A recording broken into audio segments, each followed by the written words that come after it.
Price எல்லாம். அன்பார்ந்த YouTube இறை அன்பர்களே, உங்கள் அனைவரையும் ஆண்டவர் இயேசு கிறிஸ்துவின் நாமத்தினால் வாழ்த்துகிறேன். ஆமென். இன்றைய நாளுக்கான இறை வார்த்தை விடவு 1 கொரிந்தியர் 3:7. நடுகிறவருக்கும் பெருமை இல்லை, நீர் பாய்ச்சுபவருக்கும் பெருமை இல்லை, விளைய செய்யும் கடவுளுக்கே பெருமை. ஆமென்.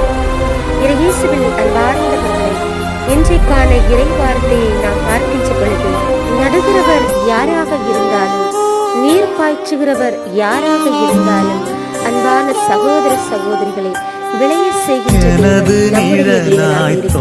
அதனால்தான் நடுகிறவருக்கும் பெருமை இல்லை, நீர் பாய்ச்சுகிறவருக்கும் பெருமை இல்லை, விளைய செய்கின்ற தேவனுக்கே எல்லா பெருமையும் சேர்க்கப்படுகின்றது என்பதை உணர்ந்தவர்களாக எல்லாம் ஆண்டவரிடமிருந்து வருகிறது. தொடர்ந்து பயணம்